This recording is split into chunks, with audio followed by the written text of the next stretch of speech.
Hello दोस्तों। आज हम लोग मानव नेत्र रंग बिरंगा संसार को आगे बढ़ाते हुए क्वेश्चन नंबर 11 और 12 करेंगे। तो इसमें ज़्यादा कुछ समझने की आवश्यकता नहीं है, बहुत नॉर्मल क्वेश्चन है। तो इसका डायरेक्ट हम लोग आंसर देखेंगे और इसमें एक दो चीज़ें समझना है तो उसको हम लोग समझ के फिर आंसर देखेंगे।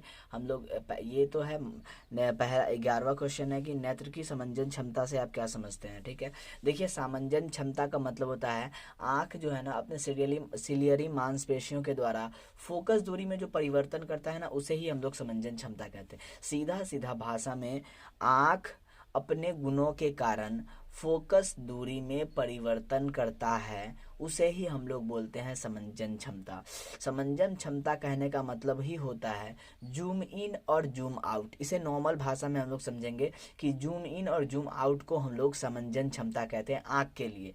यानी आप देखेंगे कि आँख तुरंत अंतरिक्ष में तारा को देख रहा होता है और तुरंत जब जमीन पे किसी जगह पे देखता है तो किसी पेड़ को देखने लगता है। यानी अभी फोकस दूरी उन आँख का कहाँ था, तो प्रकाश अंतरिक्ष में था और फिर उसका आँख निकट की वस्तु को देखने लगा। तो ऐसा क्यों होता है, तो इसी को हम लोग बोलते हैं जूम आउट और जूम इन। और जूम आउट और जूम इन को ही समंजन क्षमता कहते हैं और ऐसा होता है सिलियरी मांसपेशियों के द्वारा। तो चलिए हम लोग इसका आंसर देखते हैं। नेत्र लेंस की वह क्षमता, हमने आपको क्या किया है, क्षमता बोलेंगे, गुण बोलेंगे या फिर उसका हम लोग क्या बोलेंगे कि कोई पावर है, क्षमता है, उसको हम लोग गुण भी लिख सकते हैं। तो नेत्र लेंस की वह क्षमता जिससे वह अपने फोकस दूरी को समायोजित करके, अब बताइए, वो कभी निकट की वस्तु को देखने लगता है। फिर देखिएगा तो हम ही आप खुद की बात कीजिए, कभी आप करीब की वस्तु को देख रहे होते हैं फिर मन करता है कहीं देखने का, तो आप अपने आँख को वहां ले आते हैं तो उसकी फोकस दूरी में परिवर्तन होता है।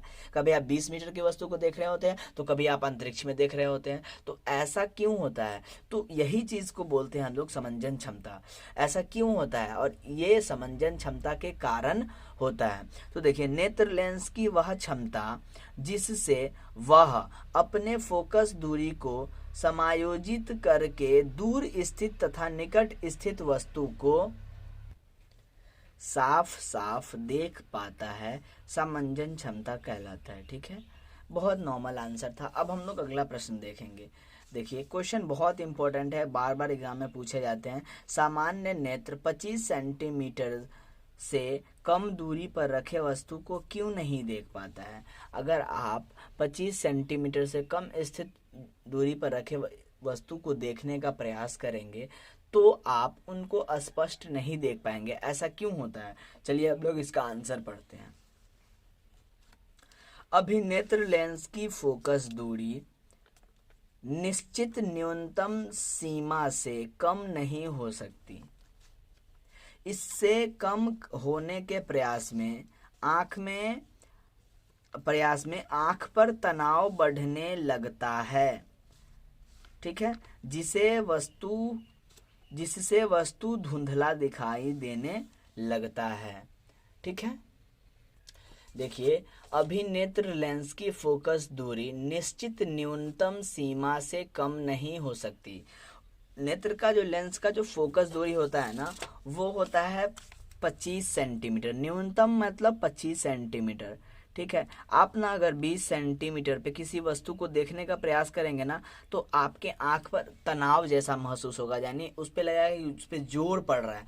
आप ना स्केल पे 25 सेंटीमीटर माप के और आप ना किसी भी वस्तु को 25 सेंटीमीटर से थोड़ा सा नज़दीक 5 सेंटीमीटर और घटा के आप देखने का प्रयास कीजिए। आपके आंख पर तनाव जैसा महसूस होगा।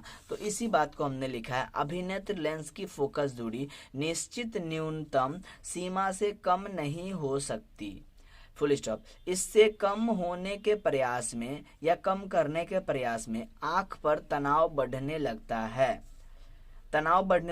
उसके बाद ये हमने काट दिया, जिससे वस्तु धुंधला दिखाई देने लगता है। अतः जिससे वस्तु धुंधला दिखाई देने, आपको यहाँ पे लिखना है लगता है और उसके बाद आपको एक लाइन जोड़ लेना है। अतः सामान्य नेत्र 25 सेंटीमीटर से कम दूरी पर रखे वस्तु को अस्पष्ट नहीं देख पाता है। और ये आपका आंसर हो गया। इसका आपने स्क्रीनशॉट ले लेना है और अपने कॉपी पे नोट करते हुए चलना है। अगर आप इसका नोट्स चाहते हैं तो आप कमेंट कीजिए, हम आपको इसका नोट्स देंगे। 6289601705 इस नंबर पे आप व्हाट्सअप भी करेंगे तो आपको नोट्स मिल जाएगा, या फिर आप कमेंट सेक्शन में अपना नंबर कमेंट करेंगे तब भी आपको आपके व्हाट्सएप पे इसका नोट्स दे दिया जाएगा। अभी तक हमने टेलीग्राम चैनल नहीं बनाया है, तो आप लोग बताइए टेलीग्राम चैनल का नाम हम क्या रखें, फिर हम लोग टेलीग्राम चैनल भी बनाएंगे। अगर वीडियो पसंद आया तो वीडियो को जरूर से लाइक करें, चैनल पे नए हैं तो चैनल को कर ले सब्सक्राइब। मिलते हैं अगले वीडियो में, तब तक के लिए धन्यवाद।